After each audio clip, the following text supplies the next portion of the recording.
ఇప్పుడు కాళిదాస్ గారు చెప్పినట్టుగా ఇది ఒక మంచి నిర్ణయం, స్వాగతించదగ్గ పరిణామం అని చెప్తున్నారు, కరెక్టే. బట్ క్వశ్చన్ ఏంటంటే, మనం ఒక ఐ థింక్ 2 వారాల కిందటప్పుడు కూడా మనం మాట్లాడుకున్నాం. అప్పుడు అమిత్ షా గారు ఏదో కామెంట్ చెప్తే అఫ్స్పా ఆ సందర్భంగా మాట్లాడుకున్నాం. మరొకసారి అదే ప్రస్తావన వచ్చింది. అయితే ఇప్పుడు మంచి పరిణామమే అయినప్పటికి కూడా ఎప్పట్లోగా జరగవచ్చు? ప్రధానమంత్రి గారి మాటలు బట్టి మీకు అర్థమైనది ఏంటి?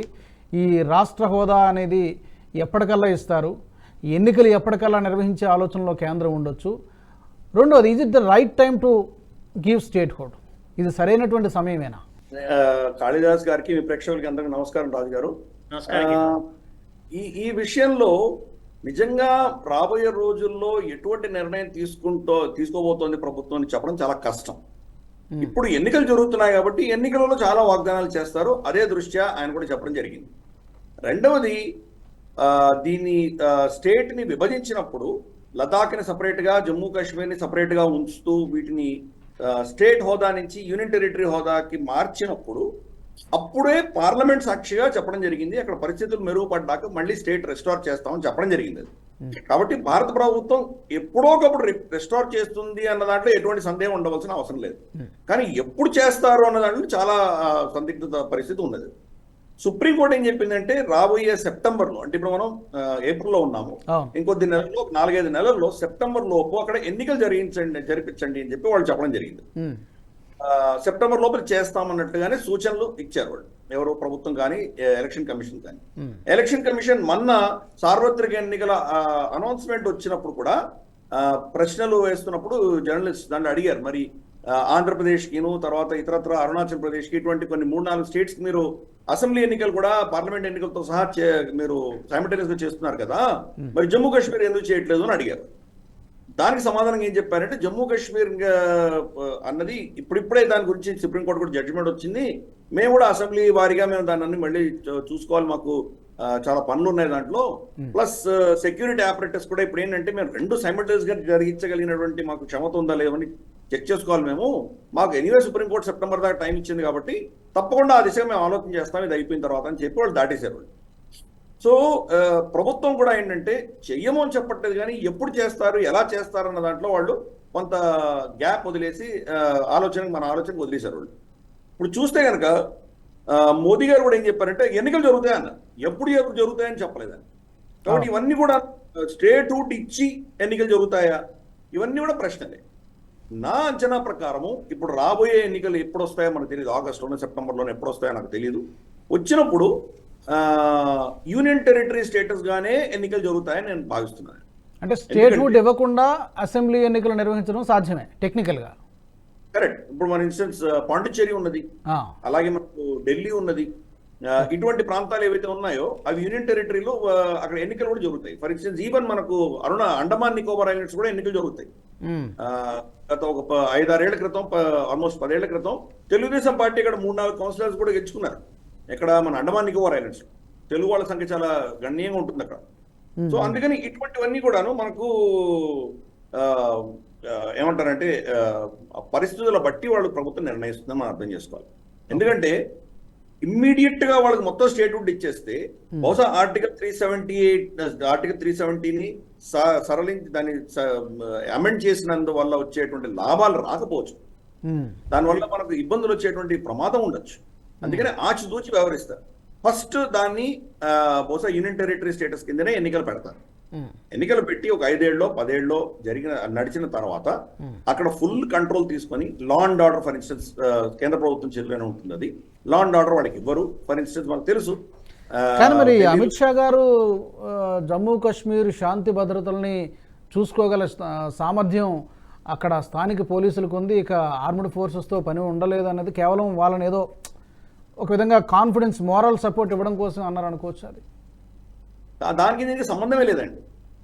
లా అండ్ ఆర్డర్ ఎప్పుడూ పోలీసే చూసుకుంటుంది, ఆర్మీకి చూడాల్సిన అవసరం లేదు. లా అండ్ ఆర్డర్ అని ఇన్ఫాక్ట్ గత 15, 20 ఏళ్ళు, 30 ఏళ్ళలో కూడాను 1990 నుంచి ఈ రోజు దాకా కూడాను లా అండ్ ఆర్డర్ అనేది స్టేట్ సబ్జెక్టే. జమ్మూ కాశ్మీర్ పోలీసే చూస్తుంది. తర్వాత అక్కడ వెళ్ళినటువంటి బలగాలన్నీ కూడాను, ఫర్ ఇన్స్టెన్స్ సిఆర్పిఎఫ్ వెళ్తారు. అఫ్స్పా ఉన్నా కూడా ఆఫ్స్పా ఉన్నా కానీ కూడా ఆ. సిఆర్పిఎఫ్ కూడా వాళ్ళు ఏం చేస్తారంటే లోకల్ ఎస్పీనో లోకల్ డిఐజీ కమాండ్ కింద పనిచేస్తారు. వాళ్ళు ఇండిపెండెంట్ గా పనిచేయరు. ఓకే. వాళ్ళ దగ్గర ఉన్నటువంటి బలగం సపోజ్ 100 మంది ఉన్నారు, వాళ్ళకి 1000 మంది కావాలి. ఇంకొక 800-900 మందిని సిఆర్పిఎఫ్ ప్రొవైడ్ చేస్తుంది, లేదా మనకు రాష్ట్రీయ రైఫిల్స్ ప్రొవైడ్ చేస్తుంది. వీళ్ళని ఏమంటారంటే మనం పారామిలిటరీ ఫోర్సెస్ అంటారు. సరే, అది ఆర్మీనే పారామిలిటరీ ఫోర్స్ కింద పెట్టింది అనేది ఒక డిస్కషన్ ఉంది. అది దానిలో ఆ టెక్నికాలిటీస్ మనం వెళ్ళొద్దు. వాట్ ఎవర్, వీళ్ళందరూ కూడాను ఆ పోలీస్ యొక్క అధీనంలో పనిచేస్తారు. వాళ్ళకి ఇంకా టెక్నికల్ గా ఏమైనా సపోర్ట్ కావాలంటే వాళ్ళ వెనక అప్పుడు సైన్యం వస్తుంది. సైన్యం అనేది ఎప్పుడు కూడా బరాక్స్ లో ఉంటుంది. వాళ్ళు డైరెక్ట్ గా లా అండ్ ఆర్డర్ యాక్షన్స్ లో దిగరు. వాళ్ళు సపోర్ట్ కోసం first line of action, line of మనది ఏమంటారంటే on line of duty first ఉన్నది జమ్మూ కాశ్మీర్ పోలీసే ఉంటారు. ఎందుకంటే ఇంటెలిజెన్స్ వాళ్ళకే వస్తుంది. మీకు సిఆర్పిఎఫ్ కానీ, మీకు రాష్ట్రీయ రైఫిల్స్ కానీ, లేదా ఆర్మీ కానీ వాళ్ళకు కాశ్మీరీ భాష తెలియదు కదా. అక్కడ ఏం జరుగుతుందో తెలియాలంటే మీకు ఏదో టెక్నికల్ ఇంటెలిజెన్స్ తోటో శాటిలైట్ ఇమేజ్ ఇంటెలిజెన్స్ తోటో వెళ్ళొచ్చు అంతే. కానీ లోకల్ గ్రౌండ్ లెవెల్ ఇంటెలిజెన్స్ అనేది మీకు పోలీస్కే ఉంటుంది, పోలీసే నిర్ణయిస్తుంది. దానికినో తర్వాత ఆఫ్స్పాకి సంబంధం లేదు. ఆఫ్స్పా అది మనకు అక్కడ ఉన్నటువంటి పరిస్థితుల వల్ల మనం ఇంట్రడ్యూస్ చేసుకున్నాము.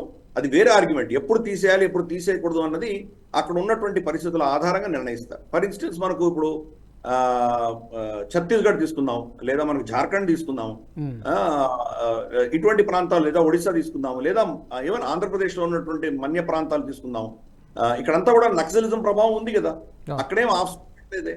సో స్టేట్ హుడ్ ఇచ్చినా కూడా ఆఫ్స్పా కొనసాగించే అవకాశం కూడా ఉంది, దాన్ని మనం కాదనలేము. కరెక్ట్, దానికి ఏం సంబంధం లేదు. స్టేట్స్ ఆల్రెడీ మనకు ఉన్న స్టేట్స్ లో ఆఫ్స్పా లేని స్టేట్స్ ఉన్నాయి.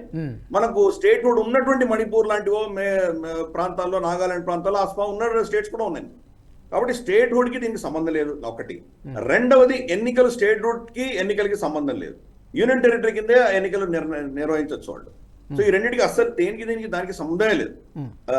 తర్వాత మనకు ప్రభుత్వం చెప్పినటువంటి స్టేట్మెంట్ ఏదైతే ఉందో దాని ప్రకారం వాళ్ళు ఏమంటున్నారంటే అక్కడ లా అండ్ ఆర్డర్ చూసుకునే క్షమత వాళ్ళ దగ్గర ఉన్నది అన్నారు. ఇప్పుడు కాదు, నేను చెప్పినట్టు 30 ఏళ్ళ నుంచి అదే క్షమత వాళ్ళకు ఉన్నది. ఎంతో మంది మన కాశ్మీరీ పోలీసులు బలిదానం ఇచ్చారు అక్కడ. వాళ్ళ మెమోరియల్ ఉన్నది. వాళ్ళు కూడా ఈ టెర్రరిస్ట్ లో పోరాడుతూ వాళ్ళు కూడా చనిపోయారు. చాలా మంది గణనీయంగా చనిపోయారు.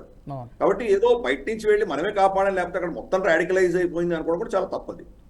వాళ్ళు పోరాటం చేయబట్టే ఈరోజు మన కాశ్మీర్ కాపాడుకోగలిగింది. అన్ని పోలీసుల్లో, ప్రతి స్టేట్ పోలీసులో కొంతమంది ఏమంటారంటే మనకు రాటన్ యాపిల్స్ అంటారు కదా, మన కొంచెం విచ్ఛిన్నకర శక్తులు కానీ, కొంచెం సంఘాన్ని ఇబ్బంది పెట్టేటువంటి శక్తులు అనేది ప్రతి దాంట్లో ఉంటారు. కాశ్మీర్లో కూడా ఉన్నారు. మనకు తెలంగాణలో దొరకలేదా? ఈ ఫోన్ ట్యాపింగ్ లో ఆయనేమో అమెరికా పారిపోలేదు. ఇటువంటి వాళ్ళు ప్రతి స్టేట్లోనూ ఉంటారు. ఫర్ ఇన్స్టెన్స్ మహారాష్ట్ర పోలీస్ లో దావూద్ ఇబ్రాహిం కొత్త పలిగే వాళ్ళు ఎంతమంది లేరు. కాబట్టి ఆ ఒక్క అంశంలో మన కాశ్మీర్ పోలీసులు మనం తప్పు పట్టరాదు. దాంట్లో దేశాని కోసము, రాష్ట్రాని కోసము, ప్రజల రక్షణ కోసం పనిచేసే వాళ్ళు చాలా మంది, వేలాది మంది ఉన్నారు. వాళ్ళని మనం గౌరవించాలి. దీంట్లో గతంలో ఉన్నటువంటి పొలిటికల్ లీడర్షిప్ వాళ్ళలో వేర్పాటువాదం ఉండేది కాబట్టి దాని వల్ల ఆ పోలీసు వాళ్ళకి క్షమత ఉన్నా వాళ్ళు దాన్ని ఎఫెక్టివ్ గా వాళ్ళు లా అండ్ ఆర్డర్ ని ఇంప్లిమెంట్ చేయలేకపోయారు. ఎందుకంటే 1990s లో ఎంత రాడికలైజ్ అయినప్పుడు పొలిటీషియన్స్ కూడా రాడికలైజ్ అయిపోయినారు. కాబట్టి ఫరూక్ అబ్దుల్లా అక్కడి నుంచి పారిపోయి గోల్ఫ్ ఆడుకున్నాడు లండన్కి వెళ్ళి. అటువంటి పరిస్థితులు వచ్చినప్పుడు ఆటోమేటిక్ గా పోలీస్ కూడా వాళ్ళు కూడా దీని నుంచి పక్క తప్పుకున్నటువంటి పరిస్థితి. మనకు పంజాబ్లో ఎలా జరిగింది? పంజాబ్లో కూడా అంత టెర్రరిజం ఉన్నప్పుడు వాళ్ళు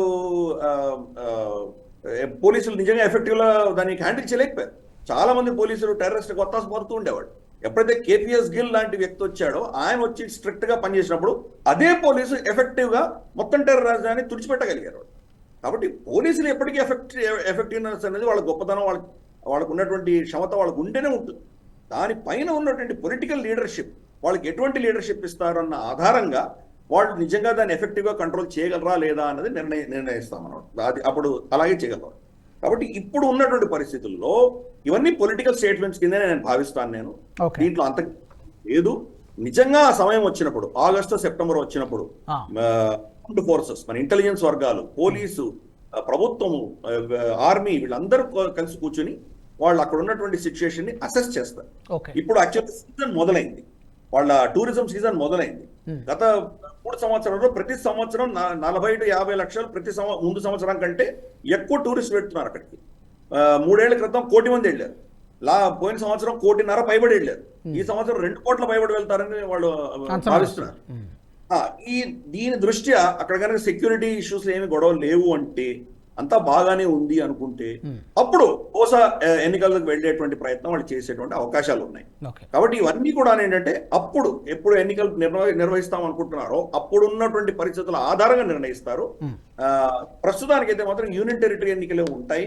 లెఫ్టినెంట్ గవర్నర్ కంట్రోల్లో లా అండ్ ఆర్డర్ ఇతరత్ర అంశాలన్నీ ఉంటాయి.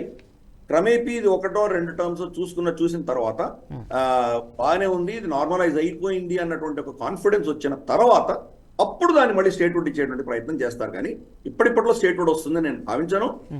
ఎన్నికలు కూడా పొలిటికల్ గా మోదీ గారు చెప్పారు, అక్కడ ఎన్నికలు నిర్వహిస్తామని చెప్పడం అన్నది పొలిటికల్ గా చెప్పిన స్టేట్మెంటే. కానీ ఫైనల్ అసెస్మెంట్ అనేది ఈ కమిటీ అందరూ కూర్చొని ఫైనల్ నిర్ణయిస్తే కానీ అది నిర్ణయం కాదు. సుప్రీంకోర్టు ఇచ్చినటువంటి సెప్టెంబర్ డెడ్ లైన్ కూడా బేఖాతరు చేయగలిగినటువంటి కెపాసిటీ ఎలక్షన్ కమిషన్ ఉన్నది, ప్రభుత్వానికి ఉన్నది.